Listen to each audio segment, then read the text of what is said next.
Yo, what up? It's your boy Salseki A60 back with another video. And today, I don't know if this video is gonna work.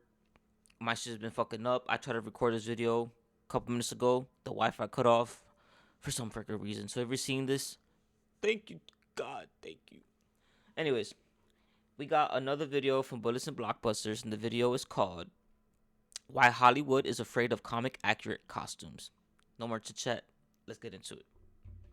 In 20 years, Hollywood did everything it could to avoid the way superheroes actually look in the comics. Bright colors were muted, spandex was treated like a joke, and some of the most iconic costumes in pop culture were either redesigned beyond recognition or buried beneath black leather and tactical armor. From the X-Men openly mocking yellow spandex, to Batman becoming a walking military prototype, to Superman's colors being drained of their life. The industry wasn't just changing these characters, it was actively running from something. Even as audiences kept proving they wanted the comics on screen, Hollywood kept insisting it knew better. So how did we get here? Why did this fear...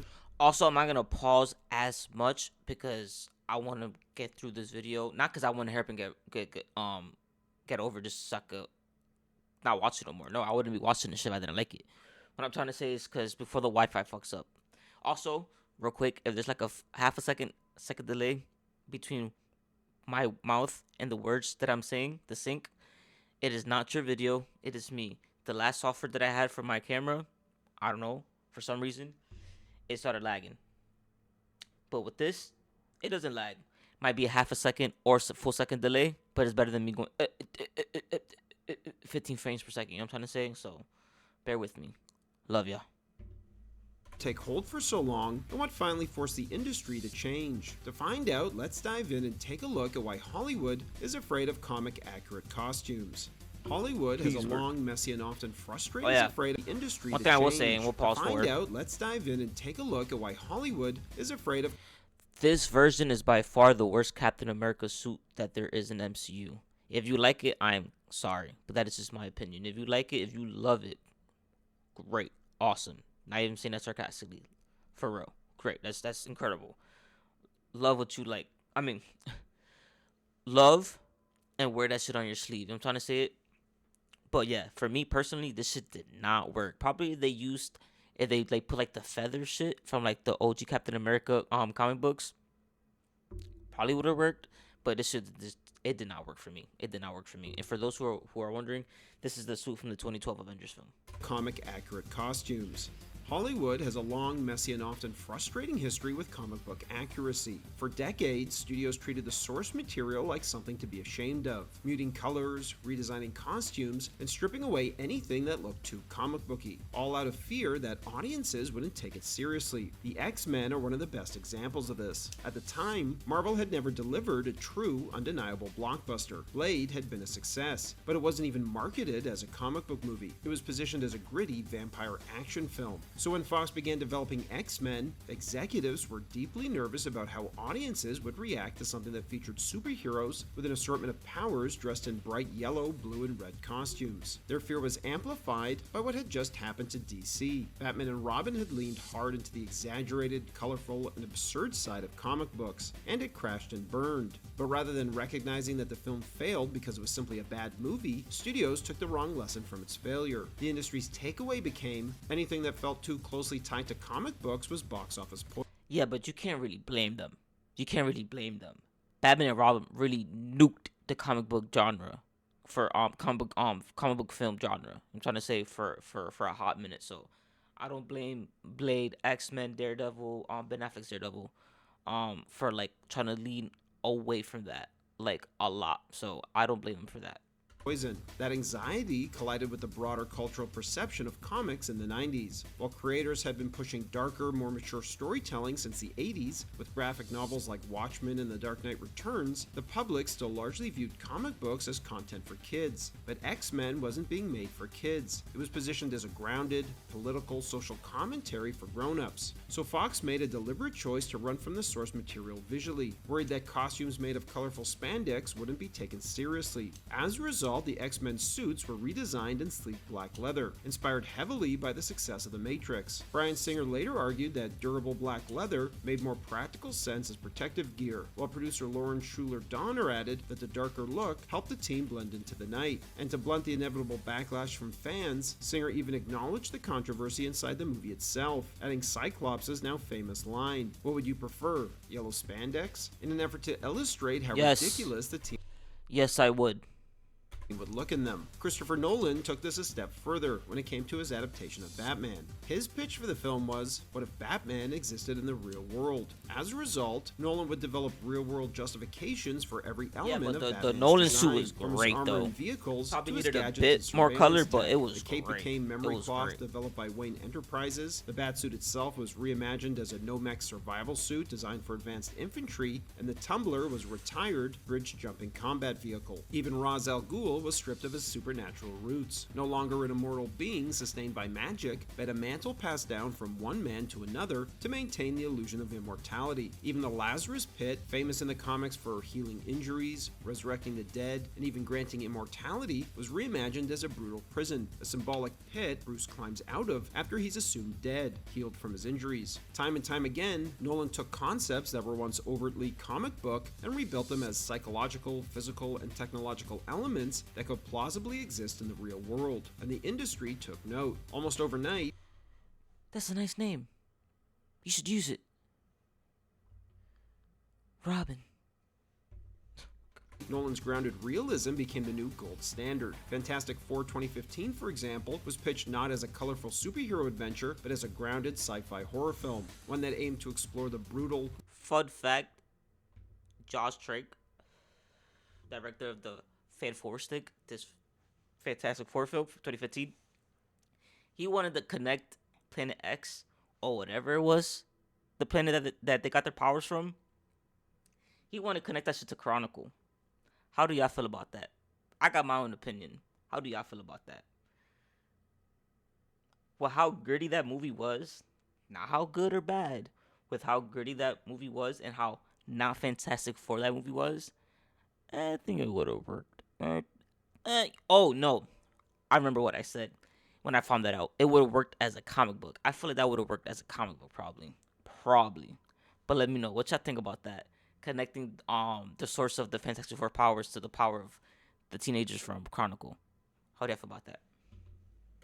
real-world consequences of ordinary people suddenly gaining superhero abilities, and the terrifying physical transformations that would come with it. The team suits abandoned the bold blue color scheme and the iconic Ford logo entirely. Instead, they were redesigned as plain black containment suits, built specifically to regulate and stabilize each character's mutation. Johnny's suit was constructed from fire-resistant materials to withstand combustion. Sue's was made from adaptive They coulda fabric given that could sub turn color, invisible with though. her body, and Reed's was engineered to physically maintain the integrity of his form. For the Dark Knight, the Batsuit was redesigned and stripped down to be lighter and more flexible, resembling tactical armor, which became the new standard. When X-Men Days of Future Past arrived, the black leather of the early 2000s would be replaced with full battle armor, layered plates, dark put a blues little bit and of that yellow and grays, blue there, muted though. finishes that felt taken right out of a war zone rather than a comic panel. Even when studios slowly started inching back toward comic accuracy, they did so with one hand firmly on the brake. Superman, the brightest and most hopeful icon in the genre, saw the reds and blues of his costume muted in Superman Returns, Yeah, with a red that's swapped right. for maroon, Maroon, the same yep. shade of red as the evil Superman in Superman 3, while Man of Steel pushed even further, desaturating his suit and also making Great it a suit, though. Kryptonian house outfit rather than knitted by Ma Kent out of the blanket he arrived in. For their part, Marvel, once they began self-producing their own films, tried to go the other way, embracing the comics and dressing most of its characters in brighter, more comic-accurate designs. But there were still hesitations. I Jon was just gonna Favreau say. initially wanted the Mandarin to be the primary villain of Iron Man, but worried that his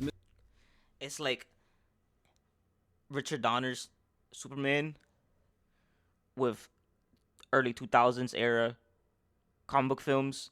That's what MCU films suits are to me. They're a mix of those.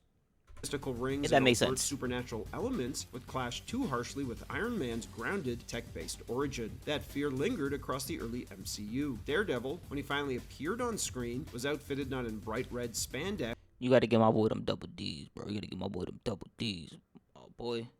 And we getting them, If I see the set pictures or not even. They actually have actual promotional pictures already out there. If you've seen for Daredevil Born Again season 2, ooh, bro, that suit is fire.